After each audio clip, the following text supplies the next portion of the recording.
Jadi mohon ini supaya majelis ini kan majlisul iltorti Rasulillah, coba terlatihlah mengatakan Allah itu subjek, Allah itu al-fa'ilul mukhtar, Allah itu al-fa'ilul mukhtar, Allah itu yang menentukan alam ini, dan Allah mensifati dirinya wa annahu huwa adhaka wa abka. Allah itu zat yang memberi orang itu bisa tertawa, dan Allah juga yang memberikan orang itu bisa menangis.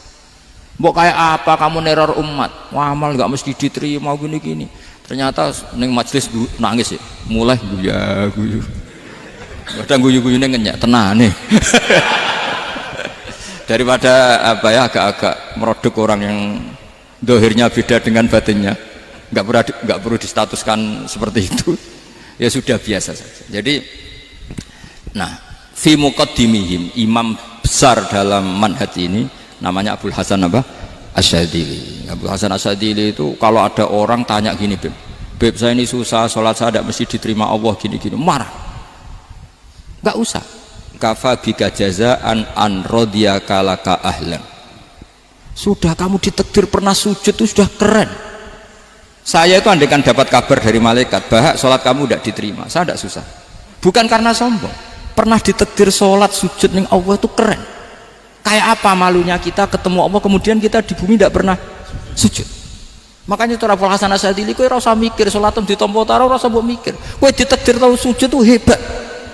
Kafa bika jazaan an radiyaka laka ahlan. Cukup kamu mendapat balasan dari Allah, kamu pernah ditakdir sujud. Gak perlu ngaji alim alamas, gowo sawi ngalor ngidul jalalain keren. Paling gak malaikat pernah melihat kamu, wah gowo tak kitab kuwedi. Gak penting paham, gak penting. Karena isra bakat paham. Jadi Abul Hasan Asyadzili adalah orang yang, dan itu Al-Hasani ya, dan itu Al-Hasani. Makanya macam-macam kita yang Al-Husaini sudah kita punya fakih muqaddam, punya banyak. Di Al-Hasani yang paling populer diantaranya adalah Abul Hasan Asyadzili. Beliau itu kalau ngendikan sesuatu itu positif terus. Termasuk itu ketika ada orang resah sholat saya diterima ndak, kata beliau wes gue sing sempurna ditakdir tahu sujud. Saya itu sebetulnya kadang-kadang yang miris, wes sholatku tompo ora, tapi saya sangat sadili, sangat sadili. Saya nggak pernah berdoa ya Allah ibadah kami jenengan terima ndak, karena takut kalau doa gitu keterusan itu terus ditompo ora ya, akhirnya keterusan gitu, akhirnya ngenes. Masa orang pernah sujud ngenes, lama-lama gini setan masuk. Apa artinya saya sujud ternyata gak diterima? Lu wong kawula kok iskal tentang pernah sujud. Itu kan ibarat gini, kamu ngasih uang sama orang tua kamu, misalnya Habib Soleh ngasih uang Habib Ali, terus apa artinya tak kasih, kemudian beliau tidak terima kasih, itu kan lucu. Terima kasih tidak terima kasih, seorang anak ngasih orang tua itu keren. Makanya saya bangga dengan Habib Soleh ketika beliau mengumrohkan Habib Ali, sudah mendaftarkan haji Habib Ali. Gak usah mikir diterima apa enggak. Wes keren, itu sudah perilaku yang keren, yang hebat. Makanya saya sering tuh ada orang mau cerai tanya saya, Gus saya ini cerai gak, istri saya kurang ajar gini.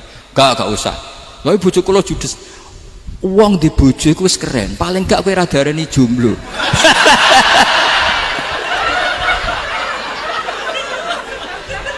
Diarani duda ora enak. Wes luwe sabar di diarani duda mek diarani bojo judes. Enak bojo judes cek gagah. Di bojo lah. Oh iya. Provokator itu. Jadi kafabika jazaan an radiyaka laka ahlan, sudah ditakdir pernah sujud itu sudah keren. Dulu ulama ala hadan nampak. Ulama dulu cara berpikir seperti itu. Makanya ulama dulu kalau nafsiri wasjud waqtarib sudah pernah sujud. Di Quran nggak pernah ada ayat wasjud lan sujudo siro ingkana kada wa kada ingkunta mutayakinan bikobuli sujudi. Kan ada sujud ya sujud saja, tidak usah mikir makbul apa tidak makbul. Sudah kalau sujud pasti waqtarib.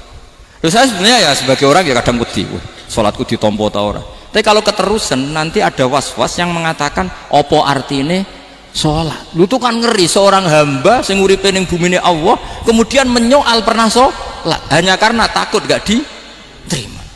Itu kan geblek banget. Dan saya jenis kiai yang di partai itu.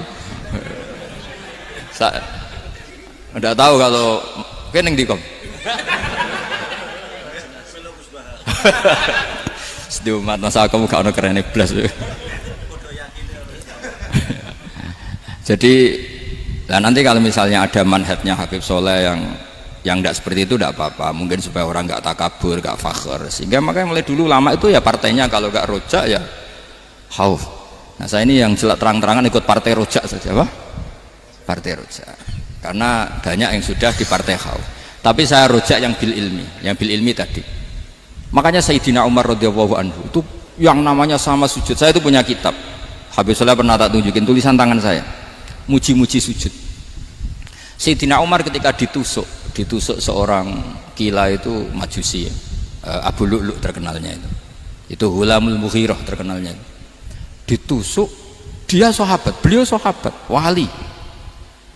Jadi nusuk Umar tuh kayak apa? Nusuk Mas Hakom aja dosa besar, apalagi nusuk Umar. Itu ketika ditusuk, dia itu ya punya dendam, namanya manusia itu punya dendam. Maksudnya namanya orang kan mangkel sama yang nusuk. Kalau orang mangkel itu inginnya kan yang nusuk itu masuk neraka. Tapi apa kata Umar? Ngendikan gini, tanya pertama, yang nusuk saya siapa? Orang Majusi. Orang Majusi, Hulamul Mughirah. Alhamdulillah alladzi lam yaj'al maniyati biyadi rajulin lam yasjud laka sajdatan yuhaju biha indaka yaumal qiyamah. Saya itu senang Gusti, yang nusuk saya orang yang nggak pernah sujud sama jenengan.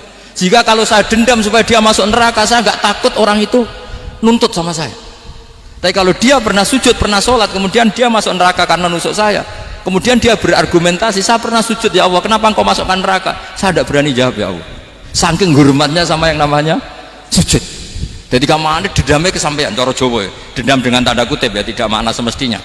Jadi mangkel lebih sing nusuk, nak mlebu neraka pantas, wong ora tau sujud wae Gusti gitu. Tapi kalau pernah sujud, kemudian dia masuk neraka karena saya, bisa yuhajuni biha yaumal qiyamah. Jadi kayak apa sujud? Saya apa? Nabi itu kalau muji sujud sampai mengingatkan wa hatta takuna sajdatul wahidatu khairan minad dunya wa ma fiha. Nanti kalau kamu di akhirat ketemu Allah, kenangan terbaik kita apa? Di dunia pernah sujud. Keren kan? Cara ning pondok wis tau bayar seharian lho. Cara sowan kiai tau ngampopi Mas. Wis go jajan. Nah tapi kadang syaitan itu masuk tadi, apa artinya sujud gak mesti ditompo, apa artinya sowan Habib ngaturi gak mesti ditompo, ngaturi kiai, akhirnya ada ketakutan. Nah kalau ketakutan ini berlebihan lama-lama, ma faidatus sujud. Wah itu sudah buruk sekali, wong hamba kok tanya ma faidatus sujud. Nah ini di pentingnya mazhab-mazhab Syadzili. Jadi saya ngaji agak-agak uraan wa amdan. Kalau ini watak sudah, bukan. Jadi uraan itu ada dua, ada yang amdan bismil ilmunya banyak terus milih manhaj. Insya Allah saya partai itu. Ada yang uraan bakat Mas. Ada ya? Ada apa banyak? Nah sebetulnya khauf juga gitu Bim. Ada khauf itu karena ilm. Ada Habib alim alama atau kiai alim alama, dia tahu masyarakat kalau ngikuti Gus Bak nanti jadi fakhr, kurang tawaduk, terus dia milih partai khauf. Lah yang buruk itu ada kiai yang milih khauf pancen dari awalnya sati cilik ya. Jenisnya wis sati. Jadi sebenarnya dia tidak cukup ilmunya nerangkan khauf, cuma jenisnya wis sati cilik. Wong ning omah lawang dikunci ono gludak-gludak, ono hantu putih. Jadi ya sama, yang bawa rojak bisa bawaan dablek, yang bawa khauf bisa saja bawaan ati cilik. Nah kita ingin yang bawa rojak ya bismil ilm, yang bawa khauf juga bismil ilm. Ya ono teh Mas, wong sing ati gede, pegawene dua blek, tapi enggak bawaan rojak, memang bawaan dablek. Ada yang ati cilik tapi bawaan khauf. Jadi mengatakan khauf tapi sebetulnya bawaan ati cilik. Nah kita inginnya ndak, kalau rojak ya bismillah kayak Abdul Hasan Asyadzili, kalau yang kampanye khauf kayak Sayyid Abdul Haddad bawaan apa? Ilm. Sehingga kita ini Qul inni ala bayyinatin mir rabbi, semua itu berdasar ilmu sing jelas welo-welo. Makanya semua nabi memaklumatkan apa? Qul inni ala bayyinatin mir rabbi. Jadi semua ilmu syaratnya apa? Bayyinah itu kebenaran ilmiah sing jelas welo-welo. Makanya itu yang disebut Allah Subhanahu wa taala mensifati kekasihnya yaitu Nabi Muhammad sallallahu alaihi wasallam, lam yakunil ladzina kafaru min ahlil kitabi wal musyrikina munfakkina hatta ta'tiyahumul bayyinah rasulun minallah yatslu suhufan mutahharah. Niku Kanjeng Nabi saking cerdase, meneh tek wong Islam, wong musyrik, wong kafir, ngerti logika yang dibangun Nabi saja kuat infikak dari kemusyrikannya. Makanya disebut munfakin. Orang-orang musyrik, orang-orang kafir tidak munfakin, tidak tercerabut dari akar akidahnya hatta ta'tiyahumul bayyinah. Itu siapa? Rasulun minallah yatslu suhufan mutahhar. Masyhur itu debatnya Nabi dengan orang-orang musyrik. Mereka bilang, "Ya Muhammad, kita ini urusannya banyak, kasusnya banyak, lalu Anda mengajarkan ke Tuhan satu. Masa urusan banyak cukup Tuhan satu? Itu enggak fair Muhammad. Aja'alal alihata ilaha wahida inna hadza la syai'un ujab." Urusan kita banyak, masyakil kita banyak, muskilah kita banyak, kalau Tuhannya satu enggak cukup Muhammad. Nabi dengan santainya memberi penjelasan, ya sudah gini saja, kalau kamu jadi budak atau pembantu, majikan kamu banyak, semuanya merintahkan kamu, semuanya bikin aturan untuk kamu. Kamu suka enggak? Ya enggak suka Muhammad, kalau majikan kita banyak repot. Ya sudah, Tuhan kamu itu majikan kamu, kalau banyak perintahnya beda-beda kamu pusing. Ya udah Mat, Tuhannya satu aja Mat. Karena Nabi bayin, orang itu bisa dibalik-balik pikirannya. Dan makanya disebut daraballahu mathalan rajulan fihi syuraka'u mutasyakisuna wa rajulan salamal lirajul hal yastawiyani masalah alhamdulillah. Jadi Nabi itu kalau adu argumentasi itu luar biasa. Jadi segampang itu Nabi memberi apa? Argumentasi. Karena beliau adalah al-hujjatul balighah. Jadi Nabi itu nggak pernah kalah. Pernah Nabi debat sama orang Yahudi, "Muhammad, saya ini turunan Ibrahim, kita ini Israel ya, kita tahu Israel adalah turunan Nabi. Israel nama lain dari Yakub, Yakub bin Ishak bin Ibrahim. Padahal Yakub ini punya anak namanya Yahuda, makanya Yahuda bin Yakub bin Ishak bin. Kita ini yang mirip Ibrahim, bukan kamu." Tapi orang Yahudi itu nggak hafal nasabnya, sehingga mereka bilang, "Kita ini saking baiknya, Ibrahim saja pengikut kita." Terus digojlok oleh Nabi, Ibrahim itu buyute Yahuda, makanya digojlok, "Ha antum haula ihajatum fi malakum bi ilm falimatu hajuna fi ma laysa lakum bi ilm." Kita adu debat itu sudah ilmiah, kenapa kamu menjadi tidak ilmiah? Kenapa Muhammad? Terus Allah menurunkan, "Wa ma unzilatit Taurat wal Injilu illa min ba'di afala ta'qilun." Artinya gini, kalau Ibrahim dikatakan Ibrahim Yahudiyah, itu sama dengan saya berkali-kali podo karo sampean misalnya ngendikan Mbah Zubair itu pengagumnya Gus Roji misalnya. Padahal Gus Roji bin Ubab bin Maimun bin Zubair, misalnya Gus Roji bin Kiai Haji Ubab bin Kiai Haji Maimun bin Kiai Haji Zubair. Nah, Ibrahim itu kan Yahuda bin Yakub bin Ishak bin Ibrahim. Terus mereka bilang Ibrahim itu pengikut Yahudi. Itu kan kebalik-balik. Kayak Habib Hasan itu pengagum Habib Soleh. Kan Habib Hasan rohnya ini gimana, ini sih mbahnya kok dianggap. Nah, sehingga orang Yahudi ketika Nabi berdebat beda dengan Nabi Muhammad SAW. Ketika ditanya, "Kenapa kamu yakin agama tauhid?" "Millata abi." Karena ini agama nenek moyang saya. "Millata abikum apa?" Ibrahim. Jadi jelas. Akhirnya orang Yahudi ngerti. Ya kan sama dengan mengatakan tadi Pak Karno itu pengagum Puan Maharani. Kan aneh enggak kalimat itu? Mbah Hasyim Asy'ari itu pengagum Gus Dur. Gak lucu. Itu debat. Jadi Nabi itu orang yang bayinah itu kalau menerangkan kebenaran itu bahkan orang kafir pun bisa infikak, bisa munfakin, tercerabut dari akar kekafiran. Nabi itu mudah sekali merubah logika. Makanya di Quran sering ada kata aro'aitum, karena memang tadi. Nah, saya mohon apapun pilihan Anda rojak kayak Abdul Hasan Asy'adili tadi.